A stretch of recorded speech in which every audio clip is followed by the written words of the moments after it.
उसमें 3 numerical question अपने हो गए थे, चौथा क्वेश्चन मैंने छोड़ दिया था, पांचवा क्वेश्चन आपको करने के लिए दिया था। तो चौथा जो न्यूमेरिकल क्वेश्चन है वो मैं बता रहा हूँ आपको। इसमें 2 पार्टनर है तनु और मनु, जिसमें उनका लाभ हानि का अनुपात दे रखा है 3:1। इसमें दे रखा है कि वे फर्म के समापन के लिए सहमत हुए और संपत्तियों से 1,08,500 रुपये वसूल हुए। देखो इसमें ये तो दे रखा है कि संपत्तियों से इतनी राशि वसूल हुई, लेकिन उस दिन संपत्तियों का मूल्य कितना था ये नहीं दे रखा है। और जब तक संपत्तियों का मूल्य हमारे को ज्ञात नहीं होगा, हम रियलाइजेशन अकाउंट नहीं बना सकते।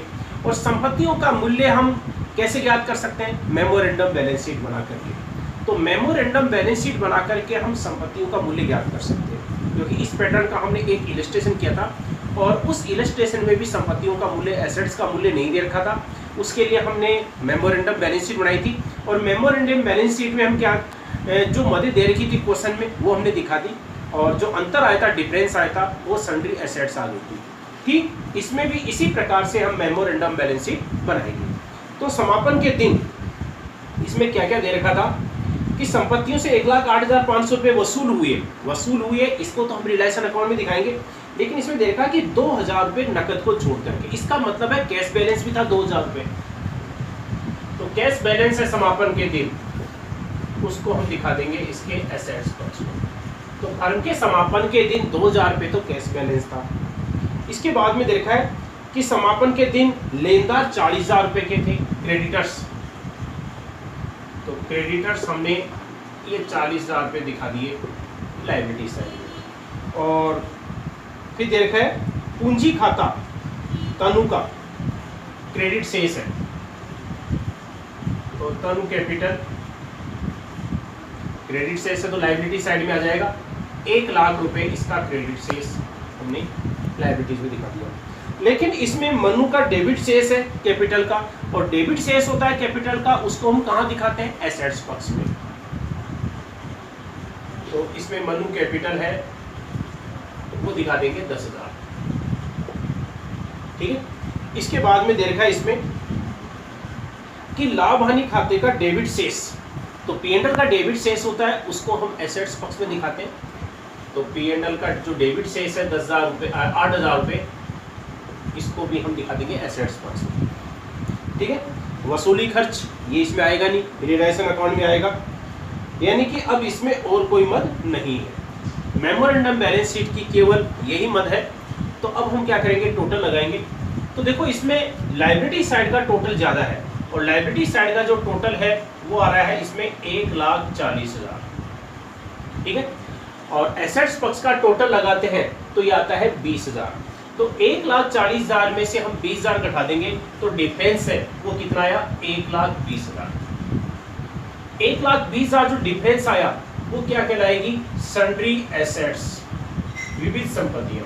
और चूंकि अंतर की राशि से ज्ञात की है इसलिए ब्रैकेट में लिख देंगे BIP यानी कि बैलेंसिंग फिगर, क्योंकि इस साइड का टोटल ज्यादा था, इसमें से घटा दिया तो ये सन्ड्री एसेट्स आ गई। इससे हमारे को ये मालूम चल गया कि फर्म के समापन के दिन संपत्तियों का जो मूल्य है वो कितना था? 1,20,000। ये तो मेमोरेंडम बैलेंस शीट बना ली। ये मेमोरेंडम बैलेंस शीट हमारे को इसीलिए ज्ञात करनी पड़ी क्योंकि हमारे को ये मालूम नहीं था कि समापन के दिन संपत्तियों का मूल्य कितना था।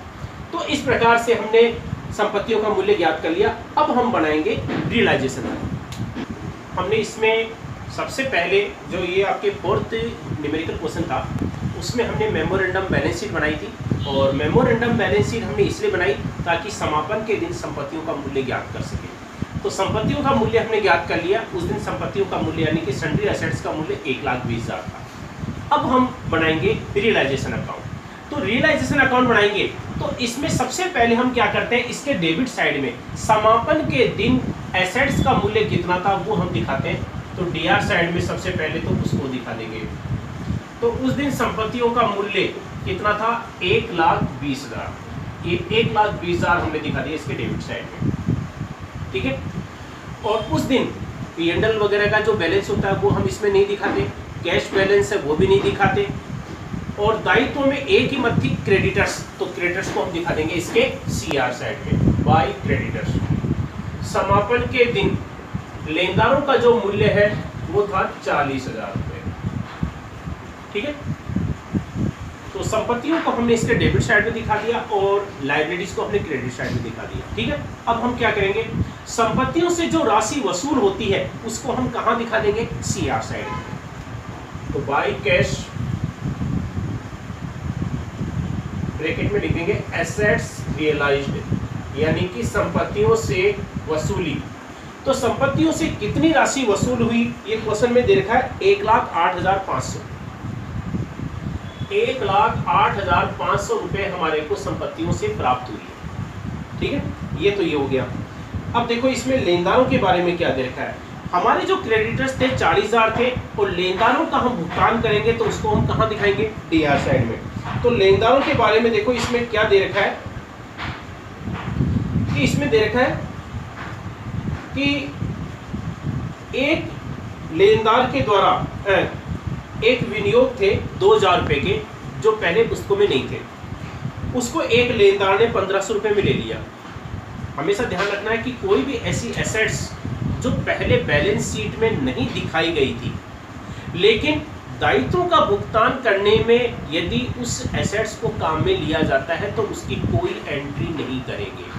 कोई भी ऐसी एसेट्स जो पहले बैलेंस शीट में नहीं दिखाई गई थी और दायित्वों का भुगतान करने में अगर उस संपत्ति का काम प्रयोग किया जा रहा है, काम में लिया जा रहा है, तो उतनी राशि का लायबिलिटीज और एसेट्स हम नहीं दिखाएंगे।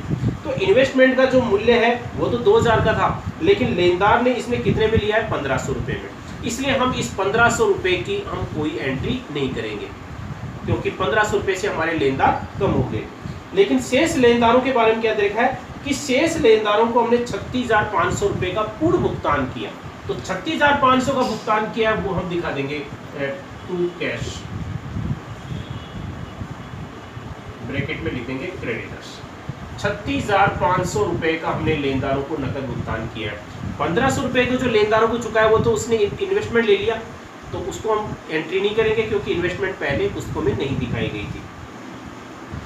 इसके बाद में देखो आगे दे रखा है इसमें रिलेशन अकाउंट में जो हम दिखाते हैं, एसेट्स का हमने भुगतान किया वो हमने दिखा दिया, दायित्वों का भुगतान किया वो हमने दिखा दिया। इस कार्य के ऊपर जो खर्चा होता है टू कैश, ब्रैकेट में लिख देंगे एक्सपेंसेस।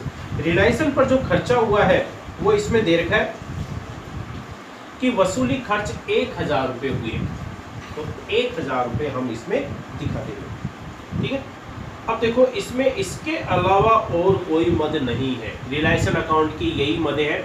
तो अब देखो इसमें टोटल देख लो आपके किस साइड का ज़्यादा आ रहा है।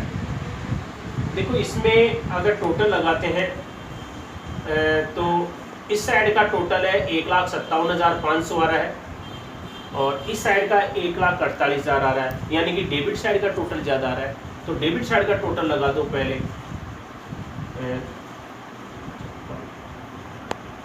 1,57,500। ठीक है, ये 1,57,500 रुपये आ गया इसका टोटल। अब इस साइड का टोटल देखो, इस साइड का जो टोटल आ रहा है वो आ रहा है 1,48,500। तो 1,57,500 में से ये घटा दो 1,48,500, 9,000 रुपये। तो डेबिट साइड का टोटल ज़्यादा था और क्रेडिट साइड का कम है, तो डिफरेंस जो 9,000 रुपये का आया ये क्या हो गया, लॉस। यानी कि 9,000 रुपये का इसमें लॉस हुआ है। और लॉस होता है या प्रॉफिट होता है उसको साझेदार बांट लेते हैं। तो इसमें दो साझेदार है, तनु और मनु, तो दोनों बांट लेंगे। तनु कैपिटल और मनु कैपिटल।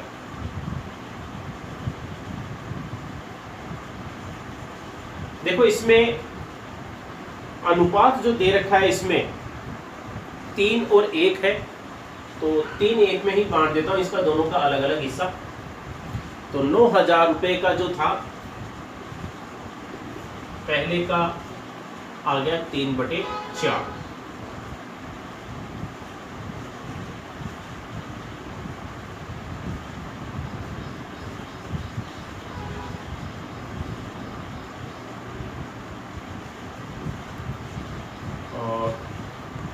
पहले का आपके तनु का हिस्सा है वो तो आ गया 6600, और दूसरे का कितना आ जाएगा 1/4, तो उसका कितना आ जाएगा आपके, तो देखो इसमें 9000 रुपये का जो लॉस आया था उसको ये दोनों साझेदार बांटेंगे, तनु और मनु 3:1 के अनुपात में। तो सबसे पहले तनु का हिस्सा 3/4, तो 3/4 हिस्सा है, इसका आ रहा है 6750, और ऐसे मनु का आ जाएगा 9000 का 1/4 2250। ठीक है, ये आपके टोटल आ गया 1,57,500। तो ये हमने रिलायंसन अकाउंट बना लिया, और रिलायंसन अकाउंट से हमारे को लॉस का मालूम चल गया कि टोटल लॉस है वो 9000 रुपये आया था, जिस 9000 को ये दोनों साझेदार बांट लेंगे 3:1 के अनुपात। ठीक है, अब रिलायंसन अकाउंट बनाने के बाद में अब हम बनाएंगे पार्टनर्स कैपिटल। देखो हमने रिलायंसन अकाउंट बना लिया, और रिलायंसन अकाउंट से हमने लॉस ज्ञात कर लिया था। अब हम बनाएंगे पार्टनर्स कैपिटल अकाउंट। समापन के दिन उनकी पूंजी का शेष कितना था, तो इसमें क्वेश्चन में दे रखा है कि समापन के दिन तनु की कैपिटल का क्रेडिट शेष था, तो वो तो हम दिखा देंगे इसके क्रेडिट साइड में बाय बैलेंस बीडी। तनु का पूंजी खाते का जो शेष है 1 लाख रुपए था, तो 1 लाख रुपए क्रेडिट साइड में दिखा देंगे। लेकिन मनु का डेबिट शेष था, और डेबिट शेष था इसमें 10,000 रुपए, तो वो इसके डेबिट साइड में दिखा देंगे टू बैलेंस बीडी। ठीक है, तो एक क्वेश्चन में ध्यान रखना है कि कैपिटल का जो बैलेंस है जरूरी नहीं हो कि उसमें क्रेडिट ही हो। बैलेंस शीट के लायबिलिटी साइड में होता है वो क्रेडिट होता है, और एसेट्स में डेबिट होता है। लेकिन इसमें बैलेंस शीट नहीं दे रखी थी, इसमें लिखा हुआ है क्रेडिट बैलेंस है तो क्रेडिट साइड में, डेबिट बैलेंस है तो डेबिट साइड में। अब हम क्या करेंगे, रिलायंसन पर लॉस हुआ था, तो रिलायंसन का लॉस है इसमें कहाँ दिखा देंगे, डीआर साइड में, नाम लिख देंगे रियलाइजेशन।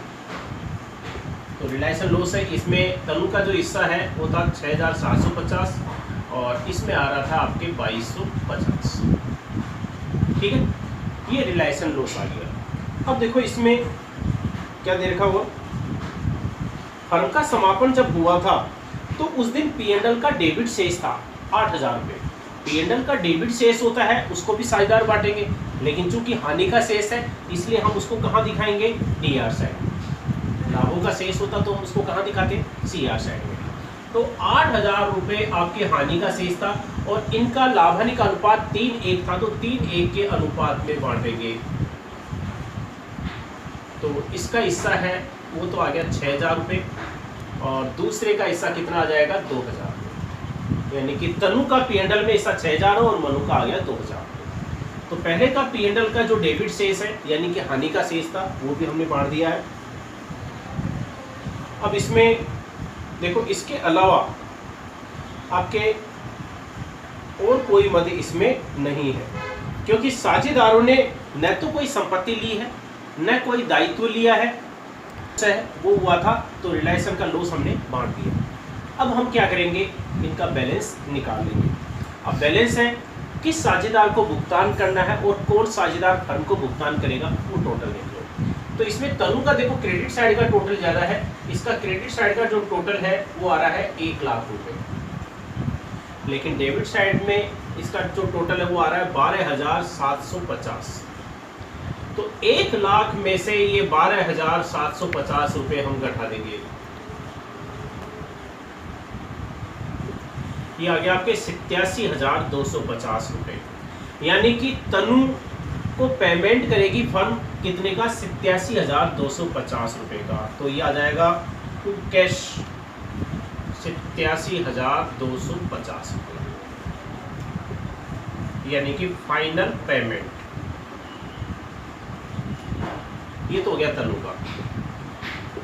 अब देखो इसमें मनु का देखो इसमें डेबिट साइड का ज़्यादा है, क्रेडिट साइड में तो इसमें और कोई मद है ही नहीं। तो इसका मतलब है ये पैसा लेकर आएगा, यानी कि मनु है वो फर्म को पेमेंट करेगा। तो इसका टोटल देख लो आपके कितना आ रहा है, इसका आ रहा है आपके 14,250 रुपये। ठीक है, तो 14,250 रुपये ये लेकर आएगा।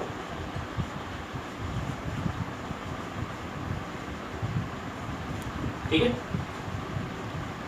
ये हम टोटल लगा देंगे इसका 14,250। ये बढ़ गया अपना पार्टनर्स कैपिटल अकाउंट। तो पार्टनर्स कैपिटल अकाउंट से हमने मालूम कर लिया कि तनु को तो पेमेंट करेगी फर्म, लेकिन मनु से पैसा वसूल करेगी फर्म, क्योंकि उसकी पूंजी का डेबिट शेष आ रहा था। जितनी राशि कम पड़ रही है वो पैसा लेकर आएगा, तो 14,250 रुपये ये लेकर आएगा। ठीक है, ये बढ़ गया हमारा पार्टनर्स कैपिटल अकाउंट। अब हम बढ़ाएंगे कैश अकाउंट। देखो पार्टनर्स कैपिटल अकाउंट हमने बना लिया, और पार्टनर्स कैपिटल अकाउंट से हमने ये मालूम कर लिया कि इसमें तनु को पेमेंट करेगी फर्म 87,250 रुपये का, और मनु से पैसा प्राप्त करेगी, क्योंकि मनु की पूंजी का डेबिट शेष आ रहा था, इसलिए मनु फर्म को पेमेंट करेगा 14,250 रुपये का। ठीक है, अब हम बनाएंगे कैश अकाउंट। कैश अकाउंट में हम क्या करते हैं, सबसे पहले रोकड़ का प्रारंभिक शेष, पहले का कैश बैलेंस है वो कितना था, टू बैलेंस बीडी। तो इसमें पहले जो सूचनाएं दे रखी थी उसके अनुसार पहले का कैश बैलेंस 2,000 रुपये था, तो 2,000 रुपये का कैश बैलेंस पहले से था। इसके अलावा डेबिट साइड में क्या दिखाते हैं, जो भी रोकड़ प्राप्तियां होती है, कैश रिसिप्ट, उन सबको हम दिखाते हैं इसके डेबिट साइड में, चाहे वो पैसा संपत्तियों से प्राप्त हो चाहे साझेदारों से प्राप्त हो। तो इसमें एक तो हमारे को संपत्तियों को बेचने से राशि प्राप्त हुई, उसको हम दिखा देंगे, नाम किसका आएगा, रियलाइजेशन का। तो संपत्तियों से जो राशि प्राप्त हुई थी वो थी इसमें 1,08,500। ठीक है, 1,08,500 तो संपत्तियों से राशि प्राप्त हुई थी। इसके अलावा मनु की पूंजी का डेबिट शेष आ रहा था, तो मनु पैसा लेकर आएगा, मनु कैपिटल। तो मनु है वो कितना पैसा लेकर आएगा, 14,250 रुपये। ठीक है, ये हमारे पास पैसा आया है। 2,000 रुपये कैश बैलेंस पहले से था, 1,08,500 रुपये हमारे को संपत्तियों से प्राप्त हुआ, और 14,250 रुपये मनु लेकर आया। ठीक है, अब रोकड़ी भुगतान जितने भी है उसको हम दिखाएंगे इसके सीआर साइड में। अब रोकड़ी भुगतान है, एक तो हमने लेनदारों का भुगतान किया है, लेनदारों का जो भुगतान किया है हमने वो किया था 36,500 रुपये का। तो 36,500 रुपये का तो ये हमने किया था। इसके अलावा वसूली पर खर्चे भी हुए थे, खर्चे हुए थे उसको भी हम सीआर साइड में दिखा देंगे। आप इसमें रिलायंस जो लिखा है उसमें ब्रैकेट में आप क्रेडिटर्स लिख सकते हैं, और इसमें आप एक्सपेंसेस। तो 1,000 रुपये हमारे जो खर्चे हुए थे, क्योंकि नकद भुगतान जितने भी होते हैं, कैश पेमेंट, वो सब हम सीआर साइड में दिखाएंगे। तो 1,000 रुपये ये था। इसके अलावा इसको तनु को हमने पेमेंट किया था, तो तनु को हमने जो पेमेंट है वो कितना किया है वो हम इसमें दिखा देंगे इसके सीआर साइड में। और तनु को हमने पेमेंट किया था 87,250 रुपये। ठीक है, ये हमारा पेमेंट था। अब देखो इसमें इसके अलावा इसमें और कोई मद नहीं है, तो अब हम इसका टोटल लगा लेंगे। कैश अकाउंट में सारी मदें दिखा दी, तो फिर से एक बार बता रहा हूँ। कैश अकाउंट में सबसे पहले रोकड़ का प्रारंभिक शेष 2,000 रुपये था, 1,08,500 रुपये हमारे को संपत्तियों से प्राप्त हुए, 14,250 रुपये मनु लेकर आया, ये रोकड़ प्राप्ति है। रोकड़ प्राप्ति इनका टोटल लगाया हमने, इसका आया 1,24,750 रुपये।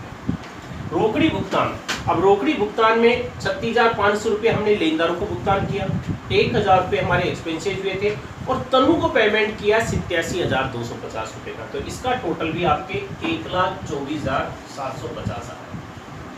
ठीक है, तो ये आपके क्वेश्चन कंप्लीट हो गया है। तो हमने पहले एक इलस्ट्रेशन भी किया था और ये क्वेश्चन भी किया है। अब इसमें एक जो नई चीज़ है, और आपके एग्जाम में भी कई बार ऐसा क्वेश्चन पूछ लिया जाता है कि जिसमें कई बार क्वेश्चन में संपत्तियों का मूल्य, एसेट्स का मूल्य नहीं दिया हुआ होता है। अगर एसेट्स का मूल्य नहीं दिया हुआ होता है तो हमारे को मेमोरेंडम बैलेंस शीट बनानी पड़ती है। जो एसेट्स नहीं दे रखी है उसके अलावा बाकी सारी मदों को दिखा देंगे, और बाकी सारी मदों को दिखा करके जो डिफरेंस आएगा वो एसेट्स आ जाएगी। ठीक है, तो इसलिए पहले मेमोरेंडम बैलेंस शीट बना करके फिर उसके बाद में हम Reliance account, partners capital account और कैश अकाउंट बनाएंगे। ठीक है, ये ध्यान रखना है। लेकिन संपत्तियों का मूल्य दे रखा है तो फिर हमारे को मेमोरेंडम बैलेंस शीट बनाने की जरूरत नहीं है। ठीक है, तो ये मैंने आपको बताया था, ये फोर्थ आपके न्यूमेरिकल क्वेश्चन। तो ये आपके क्वेश्चन है, ये कंप्लीट हो गया है। अच्छा, मैंने इससे पहले 5वां क्वेश्चन मैंने आपको करने के लिए दे दिया था, और अब छठा क्वेश्चन है वो आपको करना है। छठा जो क्वेश्चन है इसमें भी 2 पार्टनर है और विशेष ऐसे एडजस्टमेंट इसमें कुछ भी नहीं है। तो छठा न्यूमेरिकल क्वेश्चन, एक तो फोर्थ वाला जो मैंने अभी बताया उसको आपको फिर से रिपीट करना है, और इसको करने के बाद में छठा जो न्यूमेरिकल क्वेश्चन है आपके पेज नंबर 176 पर ये आपको फिर से सोल्व करना है। ठीक है, तो इस प्रकार से आपके ये एक टॉपिक है कंप्लीट हो जाएगा, क्योंकि इस चैप्टर में आपके 2 टॉपिक है। एक तो फर्म के समापन पर सामान्य खाते हम कैसे तैयार करते हैं, रिलेशन अकाउंट, पार्टनरशिप अकाउंट और कैश अकाउंट, और एक आता है इसमें आगे गार्डनर मर्रे का सिद्धांत कि जिसमें साझेदारों को घाटा हो जाता है, हानि होती है, तो उस हानि को साझेदार कैसे बांटेंगे उसका जो नियम है गार्डनर मर्रे का सिद्धांत कहलाता है। तो उसके बारे में अगली बार है वो बताऊंगा। ठीक है, तो ये आपको क्वेश्चन सोल्व कर लेना है।